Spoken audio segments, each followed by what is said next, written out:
Hoy es constipaciones. Sí, en realidad lo que vamos a hablar enfermedades es un poquito, del intestino, básicamente, por lo menos las más comunes, las más comunes. Las que la gente habitualmente consulta en el consultorio. ¿Cuáles son esas enfermedades? A ver. Bueno, principalmente lo que es constipación, diarrea, colon irritable, que alterna entre esas dos sintomatologías, ¿sí? Y enfermedad diverticular, también se consulta mucho, problemas de hemorroides. Esas son las básicas por las que habitualmente la gente consulta. Bien, y la alimentación es fundamental. La alimentación es fundamental, si bien generalmente el paciente primero consulta al médico, el médico habitualmente siempre recomienda una alimentación adecuada que acompañe el tratamiento para esa patología o para esa sintomatología que la persona tiene en ese momento.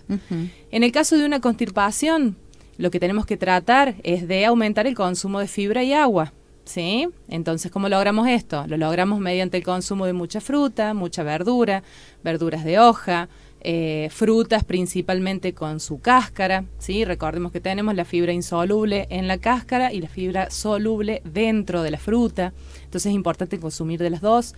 El aumento en el consumo de líquidos y principalmente que ese líquido sea agua. No cualquier líquido. No cualquier líquido, evitar por ejemplo las bebidas que tengan gas, que lo único que vamos a lograr es irritar el intestino y llenarlo de gas. Y en el caso contrario, bueno, y después por ejemplo disminuir el consumo de carnes, optar por ejemplo algún licuado, algún yogur, los yogures esos que vienen ahora, como por ejemplo la Activia, que uno por ahí dice... Porque no todos los yogures. No, generalmente el yogur ayuda porque los lactobacilos naturales que ya tiene o que se le incorporan, ayuda a que la flora intestinal funcione normalmente. ¿Y esos yogures especiales para eso ayudan más? ¿Funcionan? ¿De qué forma? ¿Sí? Si uno lo toma en una forma prolongada durante el tiempo, no es que porque yo me tome uno o dos, exactamente, voy a lograr el efecto. Ah, bien. Es hacerlo en forma prolongada en el tiempo. También hay muchos otros factores que digamos que producen una constipación, no solamente lo alimentario. Hay gente que dice, yo me alimento muy bien, hago actividad física, que eso también tiene mucho que ver. El hecho de que el movimiento del cuerpo ayude a la motilidad intestinal también es importante. El hecho de tener un hábito de ir al baño en un determinado horario. Muchas veces hay gente que cambia su trabajo y no puede ir a otro lugar que no sea su baño. Claro. Entonces es como que vas de viaje y exactamente, es como que uno todo. bloquea directamente, no hay ganas de ir al baño. Entonces es importante, por lo menos cuando uno está en casa, ir de a poco educándose a decir, tengo una rutina en un determinado horario y voy. ¿Sí? Eso es súper importante, porque muchas veces las constipaciones empiezan por eso, porque es como que uno dice, no, a ese lugar no voy, entonces ya es una cuestión psicológica y eso maneja, nuestra mente maneja todo nuestro cuerpo. Lo mismo pasa cuando estamos muy estresados. Muchas veces en una situación de estrés podemos alternar entre las dos cosas, entre una constipación o una diarrea. Hay mucha gente que sufre el caso contrario. En vez de constiparse, tiene una diarrea. ¿Qué pasa en el colon irritable, por ejemplo? ¿Sí? Es una sintomatología muy habitual. En el caso de una diarrea es el caso contrario a todo lo que hablamos recién. ¿Qué tenemos que evitar? Todos aquellos alimentos que justamente aceleren la motilidad intestinal. Entonces, ¿qué vamos a hacer? Alimentación astringente. Arroz, el agua de arroz, que muchas veces uno lo usa cuando los chicos tienen una gastroenteritis, una polenta, vamos a consumir carnes, pero obviamente no en una fritura, tratar de que sea una hervida, una plancha, todo aquello que no irrite y en lo posible que no acelere la motilidad intestinal. Sí consumir líquido, pero no en una cantidad exagerada como uno por ahí quisiera consumir en una constipación. Y en el caso del colon irritable, lo que uno tiene que adecuarse es al periodo que uno está atravesando. Si es una constipación, lo que hablamos primero, y si es una diarrea, lo que hablamos después, ¿sí? Y en el caso de las verduras y las frutas, siempre optar por alguna verdura o fruta cocida, y en lo posible aquellas que no sean de hoja, que no tengan demasiada fibra en su composición, como el caso de lo que habíamos hablado recién. Bien. Otra cosa muy común también es la enfermedad diverticular. ¿Qué es el divertículo es, yo siempre les doy el ejemplo y los médicos suelen hacer lo mismo. Nuestro intestino es como una manguera, ¿sí? Si nosotros tenemos una manguera que una de sus paredes se vence, vamos a notar que se produce un globito hacia el lado de afuera de la manguera. Lo mismo sucede en nuestro intestino. Entonces, ese globito, ¿qué es lo que nosotros tenemos que cuidar de ese globito para que no termine perforándose el intestino?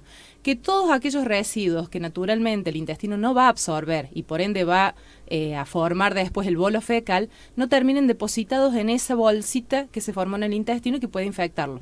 Entonces, ¿qué es lo que yo voy a evitar? Voy a evitar, por ejemplo, una fruta seca, voy a evitar los panes que tengan salvado o aquellas cascaritas que yo sé que no las voy a digerir y que van a pasar por ese intestino y pueden quedar metidas en esa pequeña bolsita. Entonces, eso lleva a que después pueda infectarse y tener algo mucho peor, como puede ser una perforación intestinal.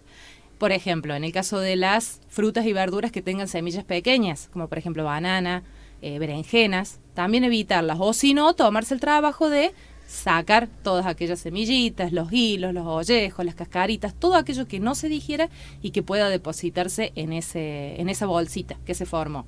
Y otra cosa que es importante en la enfermedad diverticular también es no aumentar, tratar de tener una evacuación normal, o sea, si yo noto que estoy un poquito constipado, voy a tratar de evitando las cáscaras, pero aunque sea la fibra soluble que hablábamos recién, la pulpa de las frutas, algún jugo, ¿sí? Todo aquello que yo sé que por lo menos lo voy a digerir y que no va a quedar metido ahí. ¿Cuáles son los jugos más habitualmente eficientes? La gente utiliza los jugos de naranja, o sea, de lo que sea cítricos, y muchas veces las compotas de ciruela. En este caso, por ejemplo, quizás lo que deberíamos consumir es el jugo, la pulpita de una ciruela si voy a hacer una compota y no las cascaritas o las partes Siempre más duras. es recomendable ir a lo natural, a la alimentación. Tal cual. No optar por los chicles, por exactamente, ejemplo. Exactamente. Siempre recordar que cualquier tipo de laxante es generalmente una medicación que siempre tiene que ir con una indicación médica.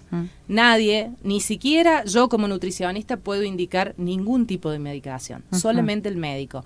Y por ahí pasa que hay gente que va a una herboristería y opta por algún tipo de hierba. Bueno, siempre y cuando sea algo muy común y que de última se lo puedo comentar al médico si puedo o no puedo, es algo natural, que es muy distinto a ir a la farmacia, comprarme un laxante y consumirlo, porque el médico es el único que va a saber si te hace falta usarlo y en ese caso cuál es el que tenés que utilizar. ¿Recomiendan los médicos las hierbas y demás? En algunos casos sí, en algunos casos no. Lo que pasa es que es muy particular. Una persona que tiene una constipación, por ejemplo, muy aguda y que hace mucho tiempo que viene renegando y que muchas veces es una cuestión, no sé, de motilidad intestinal, hay que ver cuál es el trasfondo realmente de esa constipación, se indican muchas veces laxantes. En casos más leves, yo considero de que una hierba tampoco es demasiada complicación, que se puede utilizar, pero siempre está bueno, antes de consumir algo, siempre preguntárselo al médico, consultar con un profesional. Y bueno, más o menos el mismo caso sucede cuando la persona tiene hemorroides, por ejemplo. Uno que tiene que evitar que ese intestino tenga demasiada presión.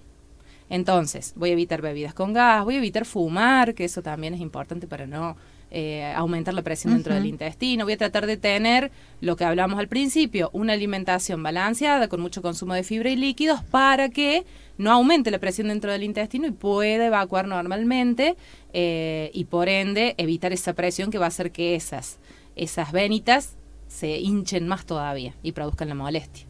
Bien. Pamela, muchísimas gracias. No, gracias siempre. A vos, Vale. Muy amable. Hasta la próxima.